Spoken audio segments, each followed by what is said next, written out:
Ian Leslie, who I've retweet quite often, actually. I'll just read out the tweet so that everyone knows what the score is. So I quite like the idea of GB News as described by Andrew Neil before it went on air. I think it would be good for the media ecosystem to have a sensible centre-right TV news brand. But this is a clown show. So is it a clown show now, Simon? I mean, I saw you on it obviously last weekend with Dave Chawner on Andrew Doyle's show. Oh, you watched that? Yeah. Well, I mean, that was partly the reason that it caught my eye, because I was very keen when Andrew rang me up before the show launched, before the channel launched. I like Andrew very much, a very clever guy, and I've done a couple of panel discussions with him at various events, Battle of Ideas a couple of times. And obviously I know the characters he's created. He was instrumental in Jonathan Pye, and then his Titania McGrath character, who enrages all the right people to an hilarious degree. But I feel he is a sort of island of competence within that show, and it is quite interesting just how badly wrong you seem to be able to get it. Somebody like Andrew Neil, who's had an extraordinary amount of experience on both broadcast and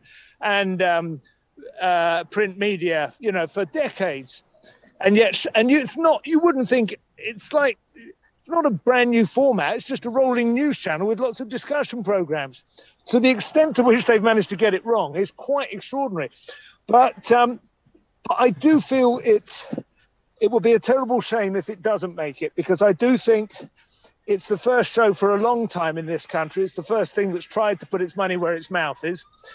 There's been a lot of eye rolling and hand wringing about liberal bias within the BBC. I personally don't think their news gathering and broadcast department is too bad. I think on the whole, I think it occasionally shines its spotlight on one side of the story a little bit more than the other, but I know plenty of other people who think the exact opposite view of that.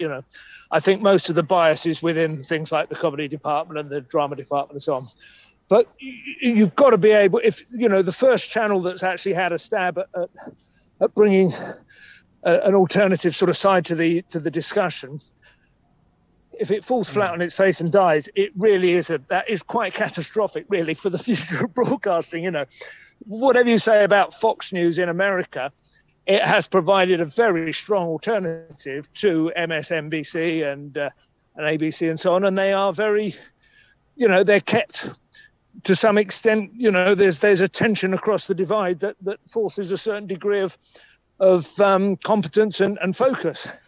I think if this fails, it would actually be quite bad for the future of British broadcasting, because nobody will try and do it again, and it will kind of cut them loose to actually, the liberal left kind of agenda. It will just play into their idea that there is no bias. All there is competence, and you guys just don't have it. Essentially, what anyone would have wanted, I think what 90% of the viewers would have wanted, would be a TV show which was basically the manifestation of Andrew Neil, just extrapolate Andrew Neil is almost without question was the BBC's most trusted and least biased political interviewer. He was the scourge of cabinet ministers, shadow cabinet ministers, media owners, everyone. There was nobody who was let off lightly by him. He was always really well briefed. He always could see the point of weakness and would target all his strength towards it. He was a tremendously...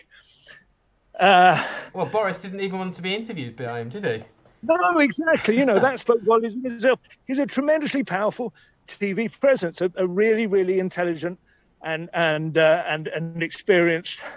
And I think I would say, yes, I could see there was you could probably guess which way he would vote on certain issues, but it was not allowed to interfere with his determination to root out any dishonesty or prevarication on the part of his guest.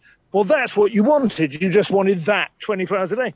As Damien Council, one of the guys on that thread, said, really what they should have done before GB News, they should have created a YouTube channel. Andrew Neil does a big 2-hour interview every night as a live stream and gradually expand from that. You could create a real buzz from that. It would have cost not 1/100th of what they're doing now.